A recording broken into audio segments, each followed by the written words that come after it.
So recently I unboxed and installed the ROG Strix GeForce RTX 3080 into my PC, and today we are going to actually use this card and check out how good ray tracing is with the second generation RT cores in the new Ampere GPUs.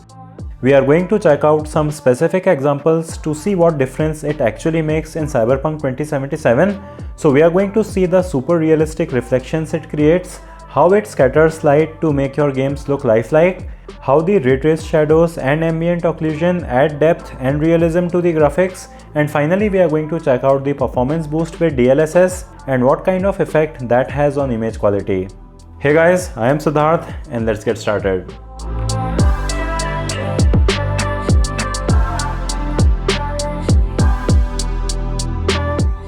So in this first test, we can see how the ground with these tiles looks decent with the tiles being reflective with screen space reflections, and I wouldn't consider it to look bad or unrealistic, but after turning ray tracing on, there really is completely another level of quality in these reflections, and we can see the different neon signs being reflected in an ultra realistic way. The wet and dry surfaces on these tiles are also reflecting the lights coming through the signs differently, which is how it would look in real life. Turning it off again makes you see how bland it looks in comparison, so in scenes like this, we have a really dramatic difference. Then in this second example, we can see how we have this glass surface through which we can see other objects like food,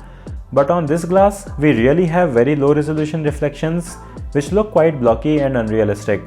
But after turning ray tracing on, we really see a massive increase in the quality of reflections, and the glass is actually reflecting objects that exist within the game, and we can still see through the glass, which is another step of calculation in the rendering. Here is another example in which we see a glass surface that actually doesn't reflect anything when we have ray tracing turned off, but once you enable it, we see it accurately reflecting what is on the opposite side, and we can even see cars and people moving around, which looks realistic.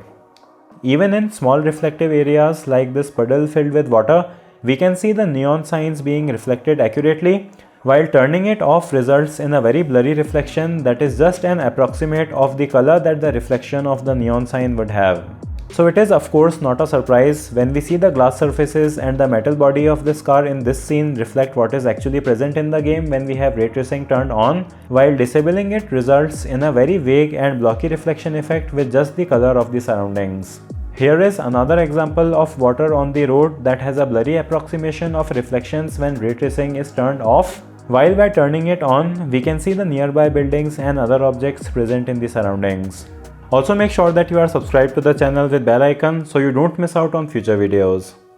But ray tracing is not just about the reflections, as there is a lot more that adds to the realism of a scene. And technologies like global illumination also scatter the light bouncing off of different objects to provide a more realistic experience. More realistic than our friend here just driving us around in the city while we stand on the hood of his car.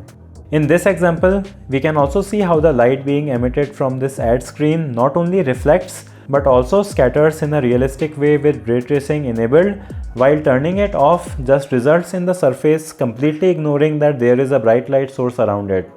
In addition to the reflections and scattering of light, ray-traced ambient occlusion also emulates the collection of shadows in seams and complex geometry, so we can see these garbage bags just lying around here like trash. But once you enable ray tracing, you see more depth in the scene as different garbage bags block the light to the surrounding bags in a realistic way, and I really never thought that I would be paying such a close attention to garbage bags and describe their appearance like this.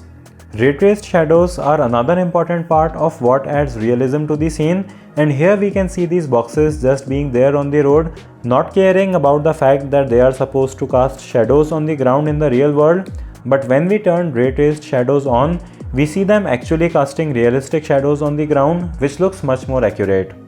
Here in another similar example, we see that the grass just doesn't cast any shadow on the soil that it is growing on, but after enabling ray traced shadows, we see them doing that, and it also improves the shadow quality on the bushes. But ray traced shadows also have more subtle effects that you may not notice easily, and here in this scene, we can see that this fence is just casting a very plain shadow on the ground without ray traced shadows, but if you turn them on, you can see how the shadow at the bottom of the fence is sharper, while on the upper parts of the fence it gets blurry, which is how it would look in real life. So now you must have been able to see how computationally complex ray tracing is, because it's not just the reflections that are calculated properly with this tech, but the ray traced shadows, global illumination, diffuse illumination, ambient occlusion all add up to create a realistic visual experience. And all these components work together, which adds another level of processing complexity for the GPU. Cyberpunk 2077 is also getting patched very frequently now,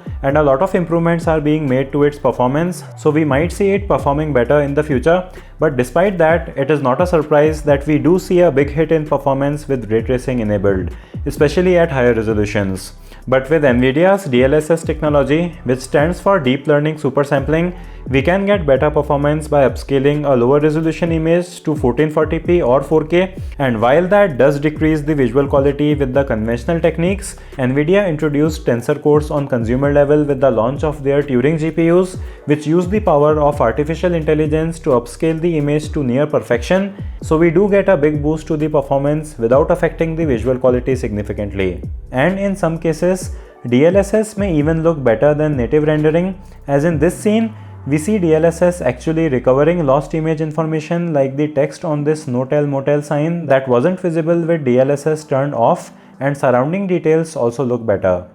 I don't completely understand how that is happening, but it is happening. We can also see what a big boost we get in performance, as we were getting only around 40 FPS here on ultra settings at 1440p, but after enabling DLSS, we are getting around 70 frames per second, which is around a 75% boost in performance while retaining the image quality of native rendering. These tests were done with DLSS set to quality mode, and we may see even better performance if you set it to balanced or performance modes. I also tried the GeForce recommended settings by clicking on Optimize in GeForce Experience, which made the game perform at close to 90 FPS at 1440p while still looking great. While Cyberpunk 2077 doesn't have support for another new technology from NVIDIA called NVIDIA Reflex, we are seeing it being added in competitive titles like Apex Legends, Call of Duty Cold War and Fortnite, and what it does is that it decreases the latency between you pressing buttons on your keyboard or mouse and your PC registering that input. It can shave up to around 30 milliseconds from this duration, which may not sound like a lot, but it can make a difference of life and death in games like Fortnite. So I hope you guys were able to see the kind of difference that ray tracing and DLSS makes in games. It is a dramatic difference that I think is the way forward for visuals in gaming, and while the development on it is ongoing and we are seeing continuous improvements, the new GeForce RTX 3000 series cards have really improved upon the Turing GPUs, and we can see good performance with amazing visuals with this new lineup. And that was it for this video. Let me know your thoughts about the difference in visuals in the comment section below, and you can also check out my unboxing of this card or the TUF Gaming 3080, which was also really great. I'll have links to buy these cards in the video description. Give it a thumbs up if you liked it or a thumbs down if you disliked it. Subscribe with bell, follow me on socials. Thanks for watching, and I'll see you in the next one.